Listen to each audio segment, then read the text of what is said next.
8 corpses were discovered around town. All of them had their eyes gouged out. It all started happening so fast. One body found after another. Our small station was scrambling to attend to each case, collecting evidence, finding connecting threads, and controlling the media circus while speaking with victims' families. Our town felt like it was set on fire overnight. Some bodies recovered wrapped up a few missing persons cases we had ongoing, but none were missing for more than a month. It was hell, and naturally, the whole town started getting scared. There was never much of a criminal history here. Just a sleepy little town with primarily older folk. Mom and pop shops, somehow a Dollar General, and the church, real paltry affair. While trying to control the tide of panic, we worked quickly to try to get ahead on a killing spree we were already behind on. The first connecting thread, though, was clear as day. Out of the 7 bodies found, all of them had their eyes ripped from their sockets, as if someone had gone shopping for grapes. The caking crimson around their eyes faded quickly to darkness. Each body we discovered would stare back at us, pulling us a little deeper into that void. I had to see each of them. Whenever they connected a body to the case, they called me in to confirm. Another commonality was the Bibles. Now, our town is mighty religious.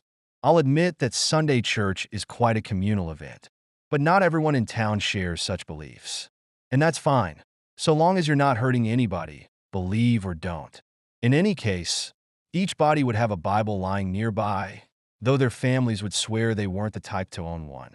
It would seem old and quite used.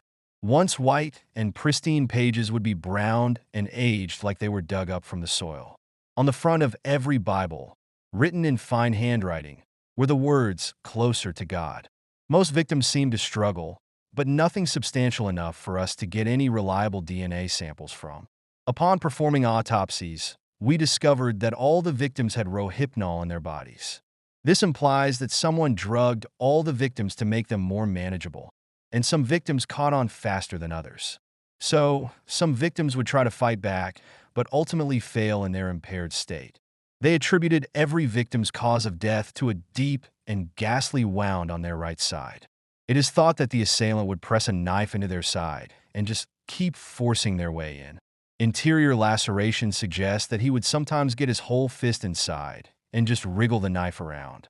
Suspected that was how he guaranteed the victim would die. Between the puncture and the drugs, the victim was powerless to fight back as he took their eyes.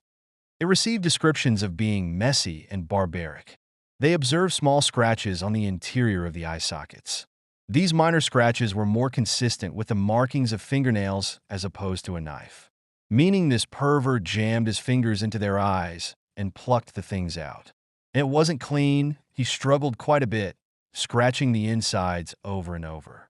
Sometimes the eye sockets started forming cracks. Obviously, you don't want any killers roaming around, but this one needed to be found and caught right away. Everything suggested a manic and uncontrollable state, but we didn't have leads. Despite the methods of killing and their personal beliefs, the victims had very little in common. My first thought was likely yours. I'm not saying this was the hardest case to crack, so I'm not trying to brag. If the whole thing hadn't thrown our station into chaos, it could have been any of us that made the connection. When I sat down in the church, the Sunday after the first body was found, I could feel it. Everyone was uneasy, and my body looked around the pews as if I had never clocked out. Eyeing everyone, sizing them up. Everyone was keeping it together, putting a face on. In the span of 2 weeks, investigators found all 7 bodies. The Sunday following the last body's discovery, being in that church made my skin crawl. A once haven started feeling like a birdcage. My skin was wriggling, and my chest was tight.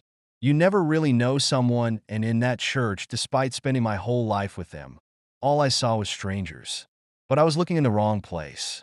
Well, that's not true. It was the right place, but the wrong perspective. While other officers led the investigation in different directions, I watched the church crowd, seeing if anyone seemed out of place. The words "out of place" stuck in my head. The letters tugged at my mind with strings, trying to get me to see something I wasn't seeing. Then it hit me. Out of place, seeing something that I wasn't seeing? I got so caught up in trying to scan the churchgoers who were there that I had completely forgotten to consider the ones who weren't. Being the only church in town you get a handle on, the regulars dang quick. and a few were missing from the lot. The first one I went after was a younger guy named Aaron. He was in his early 20s and a bit of a loner.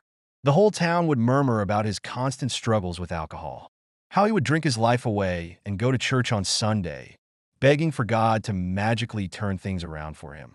I thought maybe he was angry, maybe he thought God betrayed him. So he took it out on people and, well, honestly, I didn't have a motive for the eye gouging, but it was still something. So I made my way to Aaron's residence and knocked on the door. When my fist met with the wood, it just swung open. The air inside, it immediately hung heavy with the foul traces of death. Little reapers drifting through the dust. My body heaved as the sickly air entered my lungs. Backup was quickly called, and I cautiously searched the house. As red and blue lights cascaded into the house, I stepped into his bedroom. I poised my gun and flashlight, with the flashlight's beam resting on the bed. I discovered that Aaron was our 8th victim. I gagged again, and my heart sank. I shouted that I found a body, and 2 officers swept the rest of the house. The scene was recent. I could tell by how glossy some of the blood around his wound was, trails of it still pouring out. Hot ball swished around in my stomach. I was a battery about to erupt. His body sprawled out on a bed that I initially thought had red covers, but his blood thinned from alcohol and spilled out like a river. He drenched the bed, soaking it down until the scarlet soaked into the wooden frame. It felt strange seeing the Bible there, the page sitting open to familiar phrases. Closer to God. Under the phrase, though, was a name, a last message, written sloppily in blood, was offered by Aaron, whose fingertips were coated in red. Edgar. You'd think a town full of old folks would have a lot of Edgars walking around, but not ours. There was just one, Edgar Tarkins, an older gentleman who had been missing from church for a while. Before bodies started popping up, people would check on him. He'd say he was too tired to go to church, but that he would pray on his own. Eventually, people stopped asking as he became increasingly aggressive about the pestering. He would affirm that he was fine, but was too ill or tired to attend church. People would spot him limping around town still, though, so no one prodded too deep. It was starting to get late when Aaron was found. While I got a lot of pull in this town, there are still people who can boss me around, and one such person told me to go home and rest upon the discovery of Aaron, that I had already seen too much and been too close to the case. Eventually, I had to relent despite my protest. I was told that other officers would go apprehend him and that I'd be called call when he thought I was ready. I was admittedly very exhausted. I had kept my eyes open for far too long. So, with the sun vanishing beyond the horizon, I sat at home, tried my best not to imagine the cops rolling up to Edgar's doorstep. My feet would pull me from one room to the other, burning trails into the carpet. I was meant to be relaxing, but there was this tightness in my chest, like I was waiting for my parents to discover something bad I had done. I just couldn't shake it. So, I reached into the fridge, and against better judgment, I grabbed a beer. My fingers laced around the cap, and with a twist, I pulled it free from the bottle. Raising the bottle to my lips, I felt the cool glasses resting, inviting me to take my first sip. My hand hung there for a moment, teasing my mouth with the essence of the drink. In the back of my head, a bothersome feeling nagged at me, subconscious screaming at me to notice. And I did, upon pulling the bottle away from my mouth. I looked at the beer's label, and I wondered, were these always twist-off caps? My fingers grazed around the mouth of the bottle, and sure enough, there were no ridges that would allow you to just twist the cap off. I'm not a weak guy, but I wouldn't be able to pop it off like that without a little force. Which meant, before I could even finish my thought, I heard something slapping against the kitchen floor. A rapid pattering of bare feet smacked the chilled tile. Turning towards the sound, I barely glimpsed him as he slammed into me. Since I was so surprised, we were both thrown back and tumbled to the ground. My head spun as it smacked against the floor.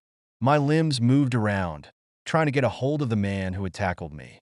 Vision had gone to static after the hit, and while it was slowly coming back, I was fighting effectively blind. As we wrestled for control, I kept thinking that it couldn't be Edgar. I'm not a weak man, but the person assaulting me. I could feel them overpowering me. If I wasn't desperate, adrenaline pumping through my veins, I would have lost the fight. Heart furiously pumping the blood I needed to survive, I fought back as best as I could, trying to get my bearings.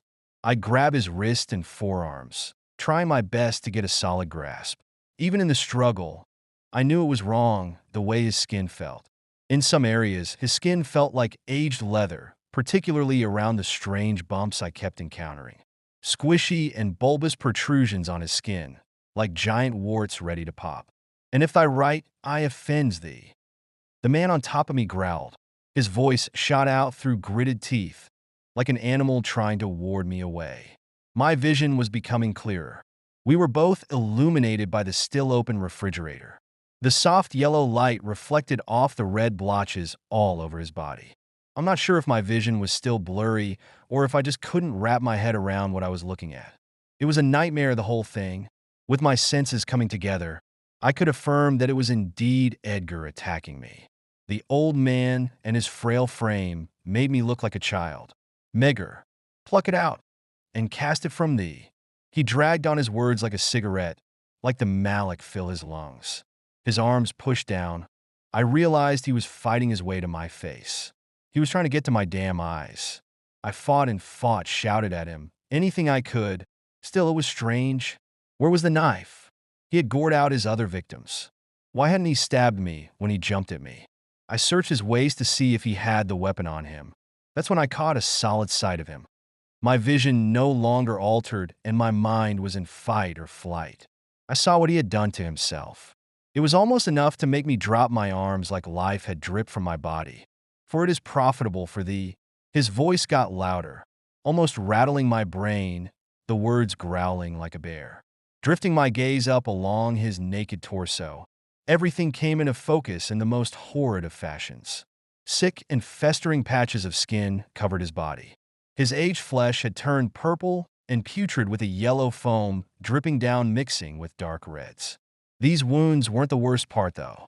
He had caused large cuts on himself, which led to the decaying patches of skin in those areas. And in those cuts, Christ, when I looked at the cuts, I could see them staring back at me. The flesh had ridges and was pried open enough for me to see the eyeballs he had shoved into the wounds, looking back at me. I could feel my body convulsing as I tried to gather my strength. All 19 eyes had a home, the freshest of which was Aaron's. Blood caked the flesh surrounding the eyeballs, giving the appearance that they were all crying. "That one of thy members should perish." His hot saliva smattered onto my face as I could feel his fingertips teasing the edges of my eye socket. Fighting him like that would not work. He'd overpower me. I don't know how hell, looking at his body, it was a miracle he was moving at all. But I had to take a risk. Slipping my left hand away, I continued to struggle with the right, with all the strength I could muster. My free hand frantically searched the floor around me. I couldn't quite reach the contents of the fridge, but I knew at least one thing should be near me still. It got harder to fight back as I felt his digits start to plunge. They pried my eyelids apart, and I could feel the sticky and grating texture of his fingers. I could feel down to the intricate detail where all his fingernails had chipped, leaving them jagged and cruel. My free arm reached back. I was losing the battle quickly. Each millimeter I lost made the sensation around my eye grow. "And not that thy whole body." He pressed his fingers in, causing my vision to blur and my face to feel like a hot poker was being pressed into it. I must have been howling like a beast. I could feel my teeth gnashing together and my body writhing around. The pain became everything.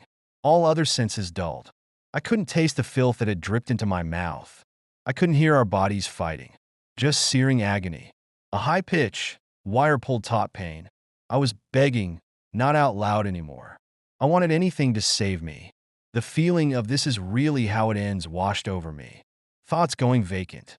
Those jagged fingernails dug around, pushing my eye around in its socket. Like a cat at the bathroom door, I heard his fingernails scratching against the bone. In one vicious and earth-splintering yank, my right field of vision turned off. He sat up, straddled me like a show pony, and observed the state of his prize. I was looking at my own desecrated eye. His hand twisted around, so he could look at it from every angle. My body was growing weak, but I could see them. They were very faint, the hint of blue and red flashing on my walls. Should be cast into hell. He finished, his voice calmer, and spoke in an almost mocking tone, like he knew something I didn't. He grinned, the skin around his actual eyes wrinkled up. He looked like a demon, an unfathomable creation, an abomination. He must have noticed the lights too, increasing in intensity. He quickly bent over and lunged for my remaining eye. His hand got so close, but before those fingertips made contact, using what remaining strength I had and beamed the side of his head with the beer bottle. An empty thunk rang out as his body crumbled to the side for a moment. I thought he was about to fall over, but then he stopped himself and laughed. The lights at this point were wrapping around us. The blood on his body momentarily vanished when red flooded the room, only to return in the blue light. With that, he backed off and stood. Between the hit to my head, the gouging of my eye, and the effort spent trying to stop it, I had nothing left in the tank. It was taking so much to not fall asleep. Instead, I stared at the madman standing above me, looking down at me with admiration, a softness in his eyes that was shared with the eyes that he had pressed into himself. They all looked down at me. He made me feel like a child in strength and mind. He held his trophy up and gazed into the eye he had taken from me. What good is an angel with no witness? He says aloud, a question that only sought an answer from himself. I was still getting used to the loss of vision, but when he retreated, it looked like he was so swift. His body almost became as he ran through the glass, sliding door leading to the backyard. There was some brief shouting from the officers outside. A few of them got a shot off. Then they rushed through the door and spotted me. They lifted my body and carried me to the squad car. The hospital was close. By turning their lights on, they would get there faster than waiting for an ambulance. I told them everything I could at the moment, and then further details when I had pulled myself together. They looked at me like I had lost my mind. They believed me eventually. There were a few reported sightings from my neighbors that night to confirm what I had seen. My recovery took place at another officer's house. A close friend. None of us thought it was wise I returned home for a while, in case he wanted my other eye. While recovering, the department looked high and low for Edgar, but he must have gotten out of town. They informed me that his house was mostly empty. There were Bibles in every room, drawings of angels, all taking various forms. I can only guess his motives and what he has planned. Whenever I think about the attack, I can swear the eyes on his body kept their attention on me. The wounds were so festered and gross, I didn't think trying to agitate them would have helped me. I know now that it might have. Edgar's plans, what he's doing, it's working. One morning I woke up, and I had restored vision in my right eye. I sat up in bed and stared at the wall, trying to comprehend how I could have two different scenes in front of me. One was the warmly lit bedroom, the sun drifting through the windows, catching spare specks of dust. The other eye, though, was in some deep and dingy basement.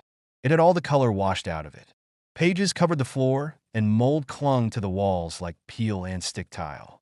In the middle of the room was a mirror, one that my right eye got closer and closer to. By covering my left eye, I could focus on that environment better. It was like I could choose not to be in the bedroom. My right eye, though, I can't close it. It's always open, always watching, and as it got closer to the mirror, that's all I could do was watch. Watch as Edgar stepped in front of it. I could see where he had placed my eye. It was in his side, the same spot he had stabbed the others to kill them. Edgar had been busy. Panic caused me to grip the surrounding bed sheets. Eyes also covered his legs, and his skin was bumpy and ill all over. He was a collection of shades: greens, purples, reds, and yellow. His body was dying in 100 different ways, and yet he stood tall and in that dark room. He had a radiant glow, a literal glow. The intensity of his brightness was sufficient to light up the room. Something nestled in my thoughts when I saw that glow. Despite all the sermons I had attended, all the times I've hunched over on my knees and prayed, all my volunteering, the handful of lives I've saved, my whole life devoted to the church and my love for the people in this town. Despite all of it, looking at him, I felt closer to God.